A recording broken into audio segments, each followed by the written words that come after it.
Au nom de Dieu Tout-Puissant, le peuple et les cantons suisses, conscients de leurs responsabilités envers la création, résolus à renouveler leur alliance pour renforcer la liberté, la démocratie, l'indépendance et la paix dans un esprit de solidarité et d'ouverture au monde, déterminés à vivre ensemble leur diversité dans le respect de l'autre et l'équité, conscients des acquis communs et de leur devoir d'assumer leurs responsabilités envers les générations futures, sachant que seul est libre qui use de sa liberté et que la force de la communauté se mesure au bien-être du plus faible de ses membres.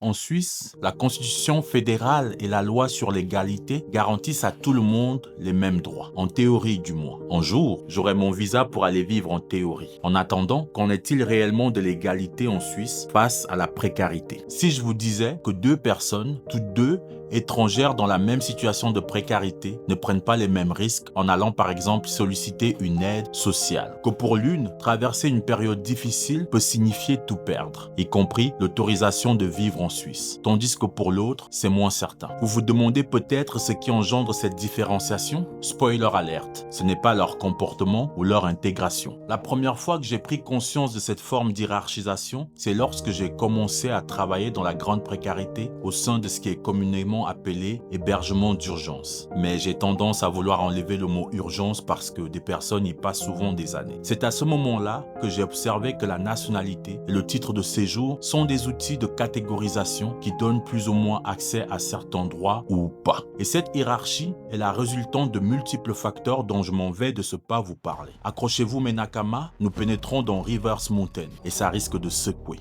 Bienvenue sur TSHM le podcast.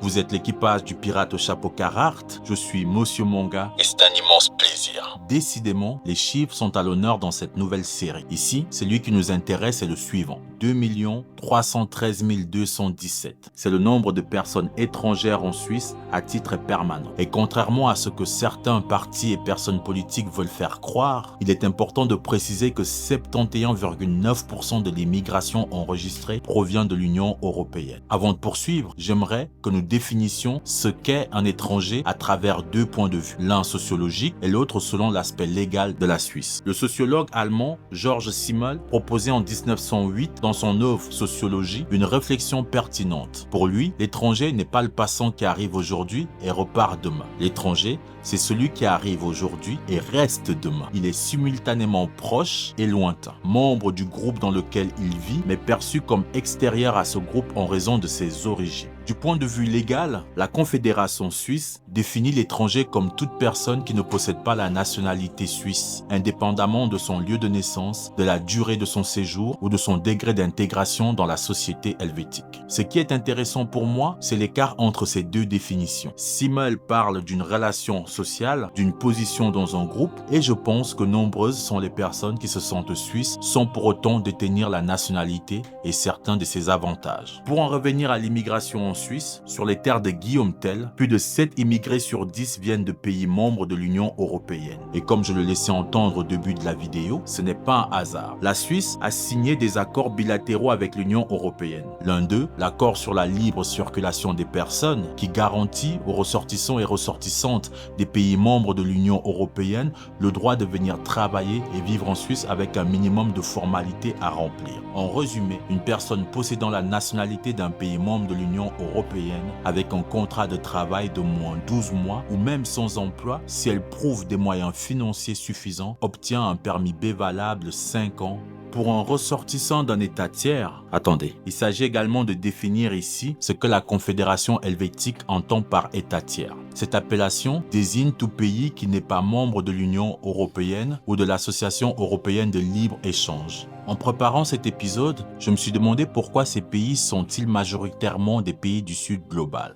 La réponse courte, la Suisse a construit sa politique migratoire sur la base d'accords bilatéraux conclus avec des pays avec lesquels elle entraînait déjà des relations économiques et diplomatiques privilégiées, en priorité les pays européens. Ces accords ont été construits progressivement depuis les années 50, d'abord avec l'Italie et l'Espagne pour répondre aux besoins de main-d'œuvre industrielle, puis élargis à l'ensemble de l'Union européenne. La réponse longue est plus complexe, mais j'essaie de vous la faire courte. La Suisse n'a pas possédé de colonies au sens classique classique du terme et elle l'a longtemps revendiqué. Mais des historiennes comme Patricia Puchert et historiens comme Harald Fischer-Thiene ont montré dans Colonial Switzerland sorti en 2015 que la Suisse a participé au système colonial mondial de manière indirecte par ses entreprises, ses missionnaires, ses banques, ses marchands de matières premières. Les intérêts économiques qui ont fasciné et continuent de façonner avec quel pays la Suisse choisit de signer des accords et lesquels elle maintient à distance administrative.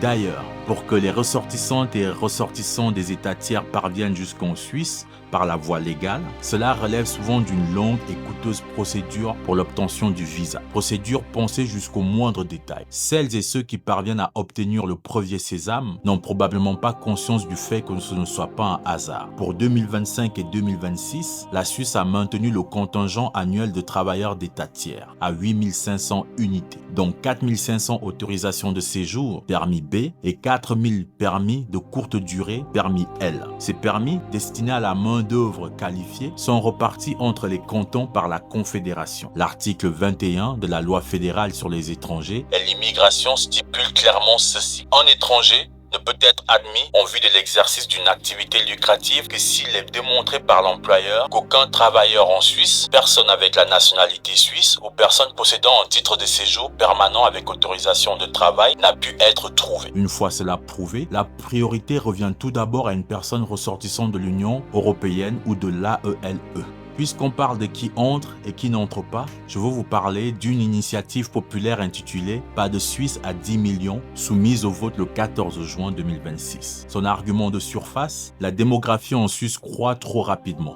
Il faut plafonner la population résidente permanente à 10 millions d'ici 2050. J'ai pris le temps de lire l'initiative en question. Il y est dit que les objectifs, entre autres, sont de lutter contre la hausse des loyers. C'est vrai que c'est la population qui fait monter les loyers. La fin des trains bondés et des embouteillages, veiller à ce que les enfants suisses ne soient pas minoritaires dans les écoles. Et d'ailleurs, la qualité de l'éducation baisserait à cause des enfants allophones. Cette initiative demande que dès que la population dépasse 9,5 millions, le Conseil fédéral prenne tout d'abord des mesures dans les domaines de l'asile et du regroupement familial. Et si après cela, la croissance se poursuit, qu'il dénonce les accords internationaux, notamment l'accord sur la libre circulation des personnes avec l'Union européenne. L'initiative prétend répondre à une croissance démographique incontrôlée. D'accord. Il me vient tout de même une question. Qui peut aujourd'hui venir en Suisse facilement et faire venir sa famille ? Si 71,9% de l'immigration est européenne, je vous le rappelle, et que ce sont donc les Européens qui ont les droits les plus étendus, notamment en matière de regroupement familial, la question que je me pose, c'est quelle immigration cette initiative cherche-t-elle réellement à réduire ? Je vous amène un autre point. Dans son argumentaire officiel, le parti politique qui porte cette initiative écrit que les demandeurs d'asile sont en majorité des jeunes hommes musulmans originaires d'Afghanistan, d'Algérie, de Syrie, de Turquie, de Somalie. Et ils ajoutent même, ces nationalités se distinguent négativement dans les statistiques policières de la criminalité. Se préoccuper de la démographie est une chose. Toutefois, quand on propose de plafonner la population en ciblant implicitement certaines origines et une religion, on ne parle plus seulement de durabilité. Toujours selon leur argumentaire officiel, leur objectif est de préserver l'identité suisse. Mais de quelle identité parle-t-on? Celle du zurichois germanophone, du genevois francophone, du tessinois italophone, du grison romanche? La Constitution fédérale définit l'identité suisse par sa diversité, un système construit sur la coexistence des différences. Désigner une religion comme menace à cette identité, c'est vraiment méconnaître ce qu'est ce pays. À toute fin utile, je les renvoie au texte de la Constitution fédérale de la Confédération suisse. Et je les encourage à relire l'article 15 sur la liberté de conscience et croyance, et tandis qu'à travers leur argumentaire, le parti ne fait qu'appliquer son droit à la liberté d'opinion, qui est relatif à l'article 16. Comme je viens d'essayer de vous l'illustrer en vous parlant de l'initiative, certaines et certains aiment trouver des fautifs à nos dysfonctionnements, quitte à désigner implicitement ou parfois même explicitement une catégorie de la population, ce qui démontre que la nationalité c'est seulement le premier niveau de la hiérarchie. Le deuxième, c'est le type de permis ou d'autorisation de séjour dont on dispose. En Suisse, il existe plusieurs types d'autorisation de séjour. Chacun correspond à des droits et risques différents. Avec un permis C, l'autorisation d'établissement, vous avez une stabilité relative, Votre présence en Suisse n'est pas remise en question. Si vous traversez une période difficile, si vous devez recourir à l'aide sociale, votre statut ne disparaît pas du jour au lendemain. Même si, depuis 2019, une dépendance prolongée peut entraîner une rétrogradation au permis B. Si on traduit cela en termes humains, une personne qui traverse une crise, qui perd son emploi, qui a besoin d'aide, peut se retrouver à risquer son droit de séjour parce qu'elle a demandé de l'aide. L'aide sociale censée protéger peut devenir un facteur de vulnérabilité supplémentaire. Ce mécanisme a un nom dans la sociologie. Pierre Bourdieu l'appelait la violence symbolique, une forme de domination qui ne s'exerce pas par la force physique, mais par l'imposition de normes et de catégories que les personnes concernées finissent par intérioriser comme légitimes, voire naturelles. Voilà ce que ça signifie concrètement. Une personne étrangère, active, qui a travaillé, cotisé, payé ses impôts, si elle sollicite l'aide sociale alors que son permis B arrive à échéance, cette démarche peut entraîner un refus de renouvellement. Elle a exercé un droit, elle en paye le prix administratif parce qu'elle provient d'un État tiers. C'est ça la violence symbolique, appliquée aux droits des étrangers. En ordre social inégalitaire rendu invisible. La peur de perdre son titre de séjour explique partiellement pourquoi certaines personnes ne recourent pas à l'aide sociale. Le non-recours est d'ailleurs un sujet que nous aborderons dans une prochaine vidéo. Comme je vous le disais, en Suisse, il y a plusieurs titres ou permis de séjour. Le N, le G, le F, le S. Bref, si je dois expliquer la spécificité de chacun, la vidéo risque de durer 1 heure. En description, je vous mets un lien qui vous permettra d'en savoir plus.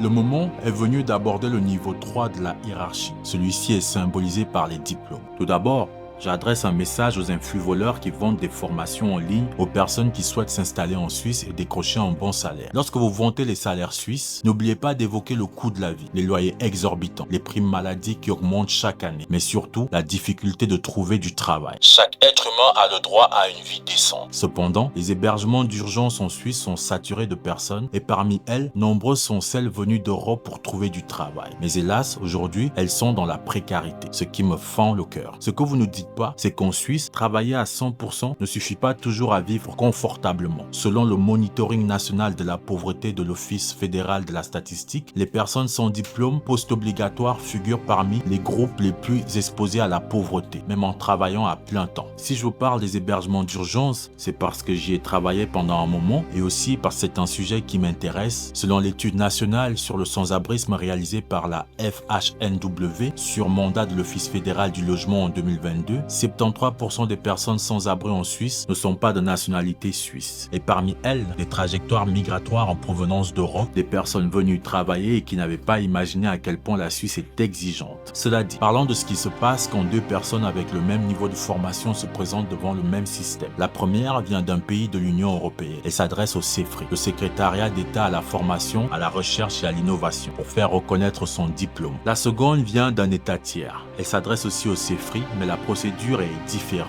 Même diplôme, procédure différente, délai différent, exigences différentes. Et dans certains cas, le diplôme n'est tout simplement pas reconnu pour la personne ressortissante d'un État tiers. Non parce que la formation était inférieure, mais parce que la Suisse n'a pas conclu d'accord de reconnaissance mutuelle avec le pays en question. La raison est juridique et peut être expliquée simplement. Pour les ressortissantes et ressortissants de l'UE et de l'AELE, la reconnaissance des diplômes est facilitée par l'accord sur la libre circulation des personnes. Les diplômes professionnels listés dans l'annexe de cet accord sont automatiquement reconnus, sans démarche particulière. Pour les ressortissantes et ressortissants d'États tiers, il n'existe pas d'accord de reconnaissance mutuelle entre la Suisse et leur pays d'origine. Généralement, les personnes doivent soit refaire un cursus complet ou alors se résoudre à chercher du travail dans une autre branche, souvent inférieure à leur niveau d'études. Moi qui suis fan de One Piece, d'ailleurs, c'est pour ça que je vous appelle mes Nakama, dans One Piece, il existe plusieurs îles. Certaines îles sont sous la protection de la marine, donc le gouvernement mondial. D'autres sont livrées à elles-mêmes. C'est pas une question de mérite ou de comportement, c'est une question de position dans le système et d'accord. L'île où vous êtes né, le pavillon que vous portez, le statut attribué à votre arrivée, tout cela détermine le niveau de protection dont vous bénéficiez. plus. Oda, l'auteur, ne dit pas que c'est juste ou mauvais. Il montre comment le système fonctionne. Et ce mécanisme mérite qu'on le regarde en face. À travers mon rôle de travailleur social hors mur, ou même lorsque je travaille dans les hébergements d'urgence, ou même en foyer avec des mineurs non accompagnés, je ne compte plus le nombre de personnes qui m'ont dit que si la traversée de la Méditerranée a été difficile, ça l'est encore plus quand elles arrivent sur le vieux continent. Et j'espère qu'en nommant ces réalités, quelqu'un, quelque part, sera plus informé avant de prendre une décision irréversible.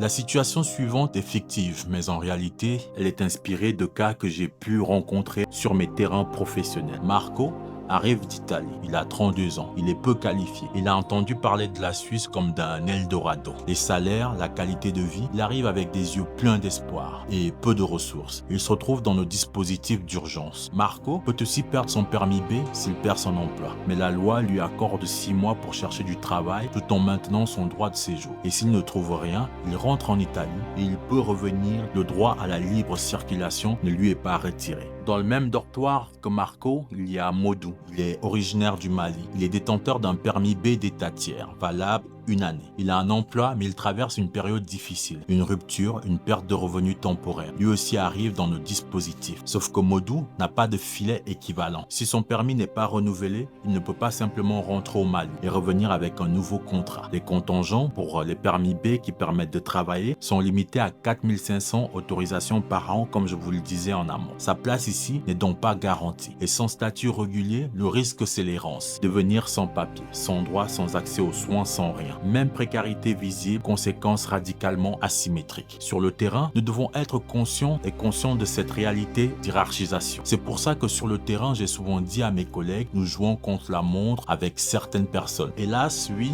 il arrive que sur le terrain, on doit intervenir sur ce qui semble être le plus urgent. Le système n'est pas pensé pour être cruel, du moins je l'espère. Il est pensé pour gérer des catégories administratives. Mais selon la catégorie dans laquelle on tombe, les conséquences d'une même difficulté ne sont pas les mêmes. C'est ça la hiérarchisation de la précarité selon moi. Et en Suisse, cette inégalité est en partie institutionnalisée. Des accords bilatéraux, des contingents, des permis à durée variable, des procédures de reconnaissance asymétriques, tout ça produit une hiérarchie réelle, quotidienne, que les professionnels du domaine social en milieu bas seuil, aux migrations observent et gèrent tant bien que mal. C'était TSHM le podcast. Je vous remercie et j'espère que vous avez trouvé cet épisode pertinent. Si c'est le cas, je vous invite à mettre un like, à lâcher un commentaire, à partager cette vidéo, on ne sait pas qui a besoin de la regarder, mais aussi à vous abonner à la chaîne. Et comme j'ai coutume de dire, la parole nous libère.